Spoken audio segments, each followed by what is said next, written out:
Rob, it's usually a solidly Republican state. Why is it less solid for Trump this year? Well, there are a lot of reasons for that, Jane. First of all, I want to show you where I am. We're at the University of Utah in Salt Lake City, and this is a polling station that has been set up. Let's take a look at this line here. Mostly students at the university, but not all. And these folks will be waiting here, although the sun is going down, probably for at least another hour or so.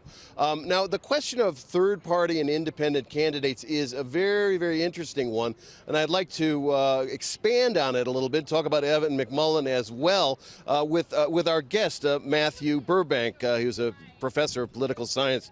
Mathew, if you just stand right here, thanks for joining us, a professor of political science here at the university. Now, independent candidates and third-party candidates, contrary to popular belief, are not all that unusual in American politics. Is that right? That's right. We have typically a fair number of independent or small party candidates on just about every ballot. And sometimes they've made a difference, like Ross Perot.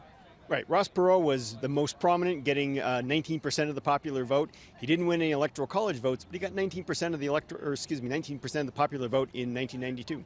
So have any recent candidates, third-party candidates, won any states, any electoral votes? No, the last time an independent candidate won electoral college votes would have been 1968. With George Wallace, the segregationist candidate who won southern states. Why is it so difficult then for a third-party candidate to, I mean, there's obviously an interest by some of the voters. Why are there institutional obstacles to success for an independent candidate? Yes. So for third-party candidates, one of the big challenges, of course, is just getting on the ballot. That's a hard thing to be able to do because you need to qualify. The major parties typically have laws that support them being on the ballot every time.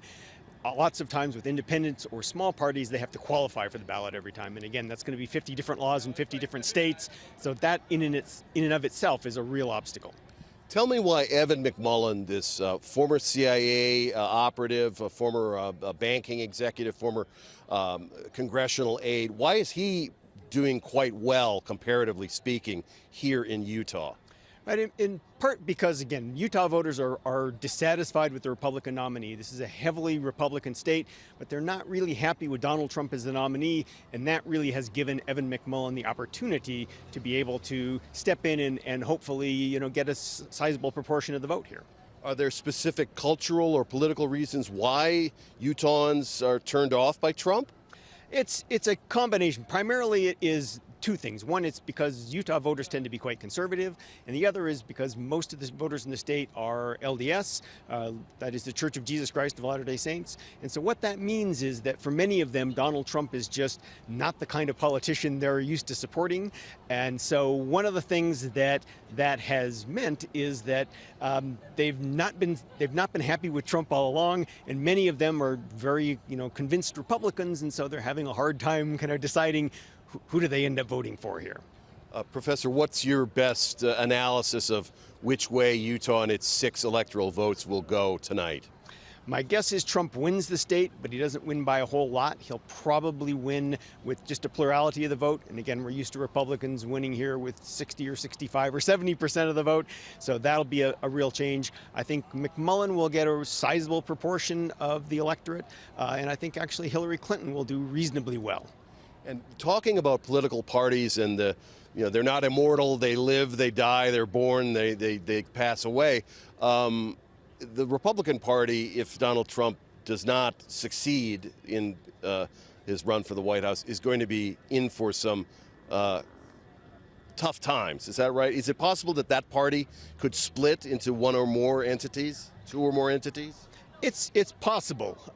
Again, the Republican Party has been around a long time. It's quite stable organizationally. But again, what we're seeing here, I think, is real dissatisfaction with Republicans voting for a Republican nominee. So clearly this is not a typical election. And so there's some possibility that after this we might see kind of a more Trump populist version of the Republican Party and a more kind of establishment Mitt Romney version of the party. And that could happen. Again, I wouldn't predict it's going to happen, but that's the sort of thing that could happen coming out of this election. Okay, Professor Mathew Burbank, thank you very much for joining us. So, Jane, obviously some of the consequences of this election campaign will persist long after all of these people have finished voting and long after all the ballots have been counted. Back to you now. Yeah, I think everyone's agreed on that. Thanks, Rob. I'm going to leave you, but we